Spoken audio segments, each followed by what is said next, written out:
وصلى وسلم على نبينا محمد وعلى آله وصحبه أجمعين।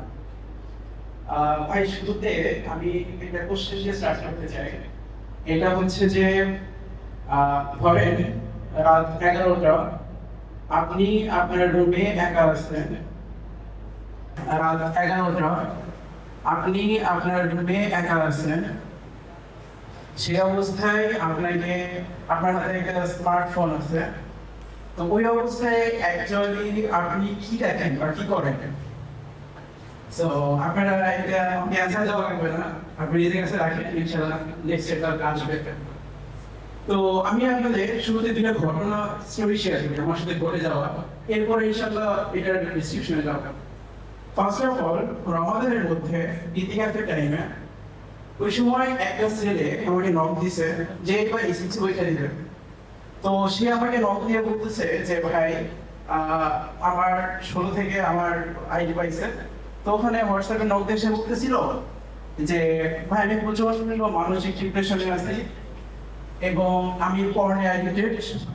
আমি প্রত্যেক সাথে পড়ে কন্ট্রোল করতে পারি না, যদিও আমি এক সময় অনেক বেশি প্র্যাকটিস করা ট্রাই করতাম, রেগুলার সার্চ করতাম, সব কিছু করতেছি, বাট স্টিল কন্ট্রোল করতে পারতেছি না। এখন আমার বাবা মার সাথে আমার প্রচন্ড সমস্যা, কারো কাছে আমি শেয়ার করতে পারি না আমার সমস্যা। আমার সামনে এসএসসি পরীক্ষা এবং আমি কোনোভাবেই পড়াশোনায় বিন্দুমাত্র মনোযোগ দিতে পারতেছি না। তো এটা তার কমপ্লিট একটা তার প্রবলেম শেয়ার করছে এবং সে অবস্থায় প্রচন্ড মানসিক ডিপ্রেসড হয়ে আছে মানসিকভাবে, এবং সে হচ্ছে এখন কিছু করতে পারতেছে না, তার লাইফে বুঝতে পারতেছে না। তো এটা হচ্ছে সিচুয়েশন। এরপর রিসেন্টলি একজন আলেম, যিনি হচ্ছে বাংলাদেশের সিস্টার, উনি আমাদের ইমেইল করছেন। তো ইমেইলে উনি বলছেন এভাবে যে ভাই আমি আমার এই প্রবলেমটা কারোর কাছে বলতে পারতেছি না। ওনার এজ 27 এবং উনি একটা মাদ্রাসায় পড়াচ্ছেন এখন রেগুলার, এবং উনি বলতেছেন যে আমি কি কি সমস্যা ফেস করতেছি। ফার্স্ট অফ অল, উনি প্রচণ্ড রকমের পর্নোগ্রাফিতে অ্যাডিক্টেড এবং উনি অনেক বছর ধরে সমকামিতে অ্যাডিক্টেড, এবং উনি হচ্ছে ওনার এখন বিকৃত মানসিকতা চলে আসছে।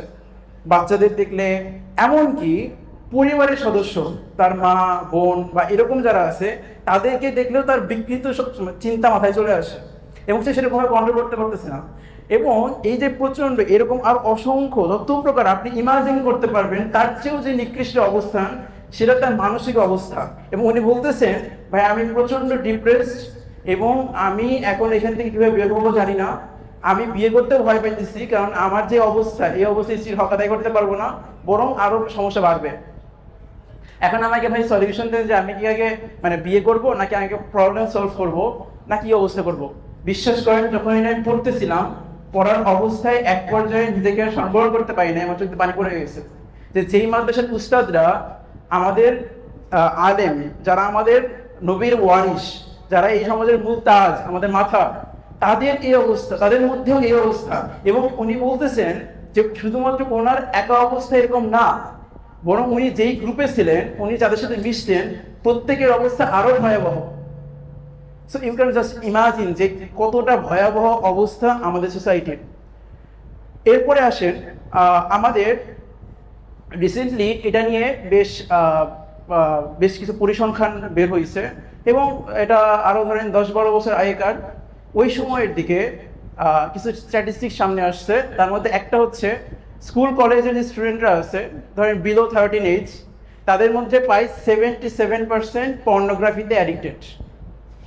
এবং আপনি শহরাঞ্চলে যে বিভাগীয় শহর বা এই টাইপ যে এরিয়াগুলো আছে, এইখানে হচ্ছে প্রায় 10 জনে 5 জন মেয়ে অলরেডি সে বেড শেয়ার করে ফেলছে কোনো ছেলের সাথে। ছেলেদের মধ্যে 60% আপ। এবং এটা হচ্ছে শুধুমাত্র তাদের এই অবস্থা। এবং আপনারা এখন জানেন আমাদের সোসাইটি কী অবস্থা, যেখানে আপনারা দেখতেছেন যে আগে শুধুমাত্র প্রেম করার জন্য, ধরেন ওই যে 90s বা 2010 সাল, ওই সময়ের দিকে প্রেম নিয়ে অনেক ফ্যাসিনেশন ছিল। বর্তমানে এটা নাই। বর্তমানে হচ্ছে একদিন 2 দিনের পরিচয় সে রুমডেট করে। এবং আপনারা দেখবেন, কালকেও আমি 2-3টা নিউজ দেখতেছিলাম, যেখানে হচ্ছে আবাসিক হোটেলে রেট দিয়ে স্কুল কলেজের পোলাপানদের ওখান থেকে ধরে নিয়ে আসতেছে। এবং আপনারা দেখেন যে গ্রুপ স্টাডির নামে, গ্রুপ ট্যুরের নামে, এরপর হচ্ছে এই টাইপ যত প্রকার এক্সট্রিম কেস হইতে পারে আপনি ইমাজিন করতে পারবেন না, এতটা বাজে অবস্থা। এবং এখান থেকে যেই পরিমাণ ধর্ষণের রেট বের হচ্ছে এটাও কিন্তু অনেক বেশি, বাংলাদেশে অনেক বাড়ছে ধর্ষণ। এবং তার অন্যতম প্রধান কারণ এরকম যে তারা গ্রুপ স্টাডি নামে বের হয়েছে, গ্রুপ স্টাডি সার্কেলে বের হয়েছে, অথবা তারা হচ্ছে একসাথে গ্রুপ ট্যুরে বের হয়েছে এবং ওখান থেকে আলটিমেটলি দর্শনে ব্যাক করছে, অথবা তার লাশ পাওয়া গেছে। আপনারা আনুষ্ঠানিক ঘটনা জানেন, এরকম অসংখ্য ঘটনা জানেন। তো দেখেন এটা কিন্তু আমাদের সোসাইটির অবস্থা। এবং আপনারা যদি এরকম চিন্তা করেন যে অ্যাকচুয়ালি এই অ্যাডিকশনগুলো কেমন টাইপের অ্যাডিকশন, শুধুমাত্র আপনি আপনার আশেপাশে দেখবেন যে সে দিনদার, সালাদ পড়ে, রেগুলার দিনই কাজ করে, স্টিল সে পর্নোগ্রাফিতে অ্যাডিক্টেড, স্টিল সে স্ক্রিনে অ্যাডিক্টেড। এবং আপনি আপনাদের এটা শুধুমাত্র দিনই গেল, আর যারা জেনারেল অবস্থা তাদের অবস্থা প্রচণ্ড ভয়াবহ। এবং তাদের মধ্যে যে টেন্ডেন্সি কাজ করে সেটা হচ্ছে কে কত বেশি রিমলেট করতে পারছে, কে কত বেশি ধরেন এই যে এরকম নিজেদের খুবই পশ দেখাইতে পারে, তত বেশি এলিট, কিভাবে এলিট সে তত বেশি মেয়ের সাথে গেট করতে পারছে। আমি একটা স্কুলে ক্যাম্পেইনে গেছিলাম, ওখানে জিজ্ঞাসা করছিলাম যে তো প্রায় 6, 7 বা 8 এরকম বয়স স্টুডেন্টদের মধ্যে। তো ওখানে আমি জিজ্ঞাসা করছিলাম যে তোমাদের কে কে কোনো মেয়ের উপর, অনলি বয়স ছিল, যে কোনো মেয়ের উপর ক্রাশ খাওয়া নেই, হাত তোলো। একজন হাত তোলে নাই। সো তার মানে আপনি বুঝেন যে একটা স্কুলে, কলেজে কতটা ভয়াবহ অবস্থা, যে ওইখানে গেলে আমরা স্ট্যাটিস্টিক্স এরকম দেখি যে ওখানে 60% আপ যারা অলরেডি বেড শেয়ার করে ফেলছে। এবং এটার অবস্থার ফলে তাদের অবস্থা কেমন হয়, তাদের অবস্থা আপনি বর্তমানে 60%-এর অধিক স্টুডেন্টস মানসিক ডিপ্রেশনে আছে, প্রচন্ড রকমের ডিপ্রেশন, এবং তারা লোনলিনেস ফিল করে অলওয়েজ। তাদের কেউ বোঝার মতো, তাদের প্রবলেমগুলো শেয়ার করার মতো কেউ নাই। সো এটা হচ্ছে মোটামুটি আমার সোসাইটির অবস্থা। এবং এটা কিন্তু আজকের স্ট্যাটিস্টিক বলছে এরকম না, এটা 14-15 সালের দিকে, 12-13 সালের দিকে, ওই সময় স্ট্যাটিস্টিক্স। তাহলে বুঝেন যে অ্যাকচুয়ালি বর্তমানে এটা যখন আরো বেশি বাড়ছে, বর্তমানে যখন স্টুডেন্টদের কাছে, প্রত্যেকটা স্টুডেন্টের কাছে এখন ডিভাইস অ্যাভেলেবল, এখন আপনি কি করবেন? এবং আপনাকে দেখেন, আমি যখন ফার্স্টে কোশ্চেন করছি, আপনি নিজের অবস্থা চিন্তা করে দেখেন, রাত 11টার সময়, 12টার সময় যখন আপনার হাতে ফোন থাকে, আপনি রুমে একা থাকেন, ওই সময় শয়তান আপনি কত পরিমাণে ধোঁকা দেয় এবং আপনার কাছে কতটা অ্যাভেলেবল সবকিছু। সো এটা ছিল মোটামুটি অবস্থান। এখন এইখান থেকে এই যখন সিচুয়েশন, তখন আমাদের আইআইটির কিছু দিনই ভাই, ওনার আগে থেকে কিছু রেগুলার কাজ করতেন, তো ওনাদের ইয়াতে হলে ওনারা ব্লগ হালাকা করতেন, অর্থাৎ একটা রুমের আশেপাশে ফ্রেন্ডদের ডেকে নিয়ে এসে ওখানে হচ্ছে তাদেরকে তালিম করতেন।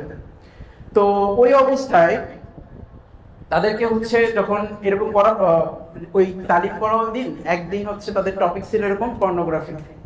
তো ভাইরা হঠাৎ করে খেয়াল করলেন ওই দিন অ্যাটেন্ডেন্সের মানে অ্যাটেন্ডির সংখ্যাটা অনেক বেড়ে গেছে, একদম রুমে আটতেছে না, বাহিরের স্টুডেন্টরা পর্যন্ত এসে বসছে, এবং তখন প্রত্যেকেই তাদের প্রবলেমগুলো শেয়ার করতেছিল। এবং ওইটার পরে প্রায় একটা বড় অংশ তাদেরকে পার্সোনালি অ্যাপ্রোচ করছে যে ভাই আমি পর্নোগ্রাফিতে অ্যাডিক্টেড, কি মেয়ের রিলেটেড কাহিনীতে সে ডিপ্রেশনে আছে। মেজরিটি আপনি দেখবেন বর্তমান সোসাইটিতে কিশোর তরুণদের যত প্রকার প্রবলেম হচ্ছে তার ম্যাক্সিমাম দুইটা জিনিসে কানেক্টেড। ভাই পর্নোগ্রাফি, সে পর্নোগ্রাফিতে অ্যাডিক্টেড, ওখান থেকে তার বিকৃত মানসিকতা চলে আসছে, এবং এখান থেকে সে হয়তো সমকামী হয়ে গেছে, আরো আস্তে আস্তে অনেক প্রকার এখান থেকে বিকৃত চিন্তার মধ্যে চলে আসছে, সে ডিপ্রেশনে পড়ে গেছে ফুললি। আরেকটা হচ্ছে হারাম রিলেশনশিপ। আর এর সাথে তাদের আরেকটা প্রবলেম আছে, যেমন হচ্ছে স্ক্রিন অ্যাডিকশনে পড়ে, তারপরে হচ্ছে গেম অ্যাডিক্টেড হয়, এইটা কিছু প্রবলেম আছে। So overall device centre maximum. এই কারণে আপনাদের ফার্স্টে এই কোশ্চেনটা করছিলাম যে ভাই রাত 11টার সময় আপনাকে দেওয়া হলে আমাদের অবস্থা কেমন হয়। সো এটা হচ্ছে মোটামুটি অবস্থান। তো আমি যে ভাইদের কথা বলতেছিলাম, তো ভাইরা পরবর্তীতে চিন্তা করলেন যে এটা তার মানে পুরো দেশের একটা সামারি আমরা এখান থেকে পাইছি, যে অ্যাকচুয়াল দেশের অবস্থা এরকম। সো আমাদের এই কাজটা ছড়াই দেওয়া দরকার। তো তখন তারা 14 সালের শেষের দিকে লস মডেস্ট্রির কাজ শুরু হয়, আপনারা আসলে অনেকের নাম শুনছেন। তো তখন ভাইরা হচ্ছে এই লস মডেস্ট্রির মাধ্যমে আস্তে আস্তে কাজ বিস্তৃত করতে থাকেন, প্রায় লক্ষ লক্ষ লিফলেট এখান থেকে ছড়ানো হয়, এবং অনেক এখান থেকে হচ্ছে লস মডেস্ট্রি সাপোর্ট গ্রুপ নামে বিভিন্ন এরিয়াতে, স্কুলে, কলেজগুলোতে এটা হচ্ছে স্টুডেন্ট আগায় আসে। এবং প্রত্যেকটা প্রায় স্কুল কলেজ, এমন কোনো স্কুল কলেজ প্রতিষ্ঠিত নাই যেখানে হয় নাই, ভেরি রেয়ার। আমরা জানি ওই সময় 17-18 সালের দিকে ওই সময় চলে আসছে। এবং আপনারা যেটা অবাক হবেন, এটা কিন্তু আমাদের দিনী যারা ভাই ব্রাদার তারা কিন্তু করে নাই, ভেরি লেস করছে। যারা করছে ম্যাক্সিমাম তারা হয়তো এখানে অ্যাডিক্টেড ছিল, তারা হয়তো এই প্রবলেমের মধ্যে ফেস করতেছিল, তারা হয়তো সালাদে রেগুলার না, হয়তো শুধু শুক্রবারে নামাজটা পড়ে, কিন্তু সে যখন এই প্রবলেমটা ফেস করতেছিল তখন তারা প্রত্যেকে আগায় আসছে, স্কুল কলেজগুলোতে ক্যাম্পেইন করছে, ওখানে গিয়ে লিফলেট বিতরণ করছে, গিয়ে স্টুডেন্টদের কাছে কাছে গিয়ে প্রবলেমগুলো শুনছে। সো এইখান থেকেই পরে ভাইরা হচ্ছে একটা বই বের করছে মুক্ত বাতাসের খোঁজে, লস মডেলস থেকে। তো এটা মোটামুটি বাংলাদেশের ফার্স্ট বই এই টপিকের ওপর। তো এটা মোটামুটি ধরেন 50,000 প্লাস শুধুমাত্র কপি বিক্রি হয়েছে, এবং এটা নিয়ে কত পরিমাণে ক্যাম্পেইন এবং এই টাইপ কাজগুলো হয়েছে। এরপর আপনারা যেটা বলতেছিলাম যে হচ্ছে আরেকটা বড় প্রবলেম হারাম রিলেশনশিপ। আমরা যেটা দেখতেছিলাম যে বর্তমানে শুধুমাত্র প্রেম ঘটিত ব্যাপারে তারা প্রেমের প্রতি ফ্যাসিনেটেড এরকম না, বরং রুম ডেট ভেরি অ্যাভেলেবল হয়ে গেছে। এবং আপনারা জানেন যে বর্তমানে ঠিক কি পরিমাণ ধর্ষণ বাড়ছে, এবং এর নামে যে লাশ বের হচ্ছে, মেয়েদের ধর্ষণ করা হচ্ছে, এটা অনেক পরিমাণে বেড়ে গেছে। তো এটা আপনার সোসাইটির অবস্থা। এবং এটা নিয়ে হচ্ছে একটা বই বের হয়েছিল আকাশের পরে আকাশ, এটা 22 সালের শেষের দিকে। সো লস মডেস্টিকের সেকেন্ড বই, যেই বইটা হচ্ছে মোটামুটি এটার জন্য বের করা হয়েছে যেন এইখানে আমাদের সোসাইটিতে মেইন প্রবলেম কি একটা জানেন? আপনি হয়তো বলতে পারেন ভাই আমি একদিন একটা ছেলেকে কিছুক্ষণ টাইম দিচ্ছি অথবা একটা ক্যাম্পেইনে গিয়ে অল্প কিছু আলোচনা করছি, এখানে কি পরিবর্তনটা হবে? অ্যাকচুয়ালি যেটা হয় আমাদের সোসাইটিতে, আপনি যখন স্কুল কলেজগুলো দেখবেন, আমি যেটা বলছিলাম মাঝখানে যে ওদের মধ্যে কে অনেক বেশি পশ, কে হচ্ছে বেশি স্মার্ট, কে কতটা মানে এখানে হাইপে থাকে, সেটা হচ্ছে সে কতগুলো রুম ডেট করতে পারছে, সে হারাম রিলেশনশিপে আছে কিনা, সে কতটা মেয়েদের সাথে কেমনভাবে মিশতে পারে, গ্রুপ স্টাডির সময় তার কতগুলো মেয়ে থাকে, সে গ্রুপ টু যেতে পারে কিনা, এটা তাদের স্ট্যান্ডার্ড হয়ে গেছে। সো আপনার আমার যদি আমরা ওই স্ট্যান্ডার্ডটা মানতে পারি, তার মানে ওখানে অ্যাকচুয়ালি কাজ করা সম্ভব। সো আমি যে কারণে বলতেছিলাম যে ভাই আকাশের উপর আকাশ, তখন এটা সারানোর পর এখান থেকে প্রচুর লিফলেট সারানো হয়েছে, এবং এখান থেকে বই আপনাদের অনেক ক্যাম্পেইন হয়েছে, এবং আলটিমেটলি এটার একটা ইফেক্ট পড়ছে বেশ ভালো। যেখান থেকে আমরা দেখতেছিলাম যে এরকম অসংখ্য তারপর ওখান থেকে বের হয়ে আসতেছিল এবং ভালো ভালো ফিডব্যাক আসতেছিল। এখন আপনাদের সঙ্গে আরেকটা বিষয় একটু বলি, সেটা হচ্ছে ভাই এই যে ফুল আলোচনাটা করলাম, এটা আসলে কি হইতেছে? আমরা দেখতেছি যে আমাদের সোসাইটিতে কিছু প্রবলেম হচ্ছে। কি কি প্রবলেম হচ্ছে? যে তারা পর্নোগ্রাফিতে অ্যাডিক্টেড, তারা রিলেশনশিপে অ্যাডিক্টেড, তারা আরো প্রচুর প্রবলেম ফেস করতেছে, হতাশা, মানসিক অবস্থা ভালো না, এরপরে তারা ডিপ্রেশনে পড়ে গেছে, এইটাই প্রবলেমগুলো আমরা দেখতেছি। এখন এইটার সলিউশনের জন্য আমরা তাদেরকে কিছু হয়তো স্টেপস দিচ্ছি। এখন বর্তমানে লাস্ট ম্যানেজারের বেশ ভালো কাজ করতেছে ভাইরা। এরপরে হচ্ছে আমাদের কিছু বই বের হয়েছে, এখানে ক্যাম্পেইন হচ্ছে, লিফলেট দেওয়া হচ্ছে।